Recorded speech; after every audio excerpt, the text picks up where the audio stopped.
Welcome students to the second chapter, that is whole number, and today we will be dealing with the new topic, that is properties of multiplication. Prior than this we have gone through the properties of addition, subtraction, right? So today we will be dealing with the properties of multiplication, and many of you have not gone through the previous videos. Go through that, because if you are not going through that you will be facing problems in doing the questions, right?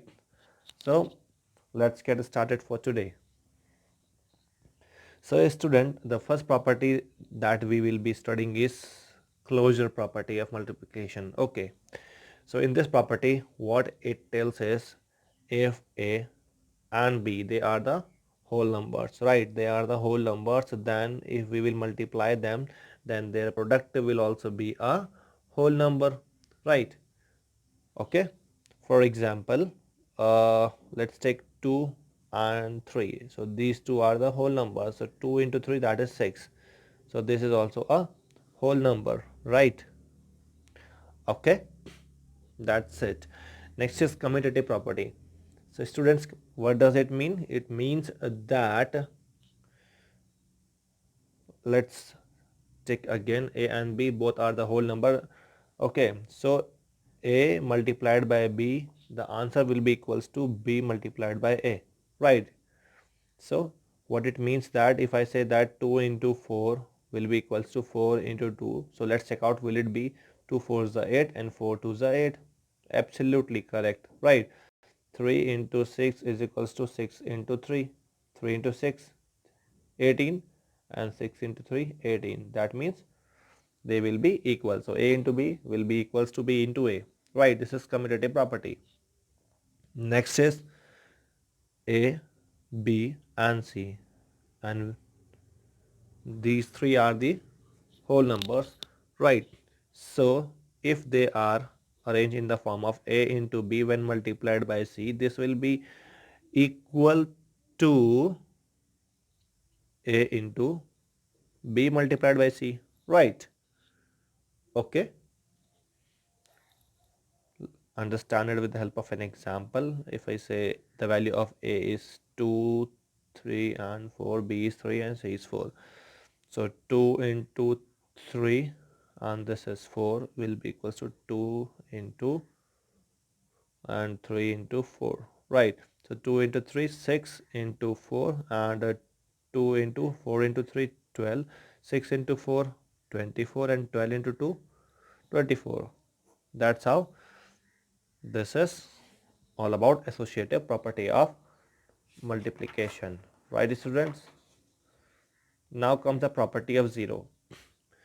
While multiplying, as you know that any number, okay, when it is multiplied with 0, the answer will be 0.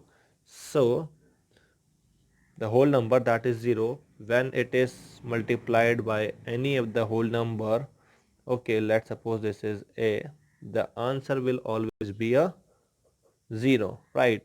2 into 0, 0, 2000 into 0, then also 0, right? So any number when multiplied with 0, that will be 0 only. Now next is property of 1.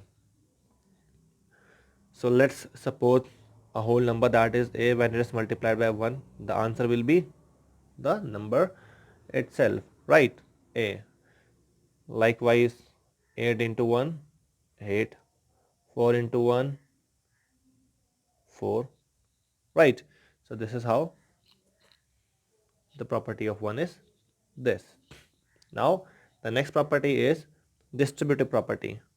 Okay, so distributive property, first of all we will understand the distributive property of multiplication over addition, right? So again, A and B and C, these three are the whole numbers. So as per the distributive property of multiplication over addition, if A is multiplied by B plus C, then it will be equals to A into B plus A into C, right? If I say that value of A is 2, B is 3 and C is 4, so this will be 2 into 3 plus 2 into 4. So if we will cross check it, 4 plus 3, 7 into 2. 3 2 is 6 and 4 2 is 8. 7 2 is 14 and 8 plus 6 14. Absolutely correct, and it is proved, right? So this is the distributive property of multiplication over addition, right? Okay, you can watch the video again so that you don't have any of the problem regarding understanding these properties, okay? Or you can make adjustments in the play mode, right? Next is distributive property of multiplication over subtraction.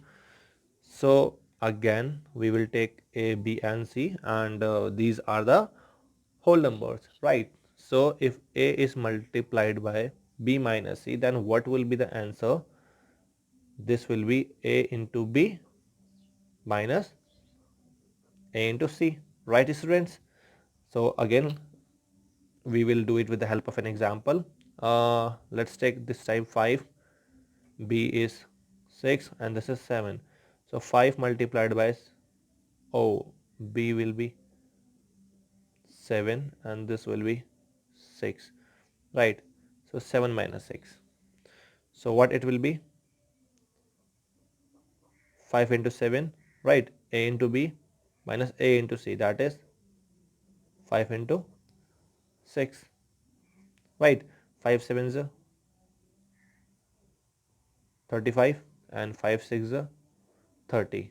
Okay, and here 7 minus 6 1 and 5 into 1 5, and this is 35 minus 30, this is also 5. So this is how the distributive property of multiplication over subtraction is, right students? So after this we will be doing the exercise questions, so be ready with that. So till then revise this particular property. Along with this, if you have not gone through the prior videos of properties, go through that, right? So till then, be safe, be inside and keep learning.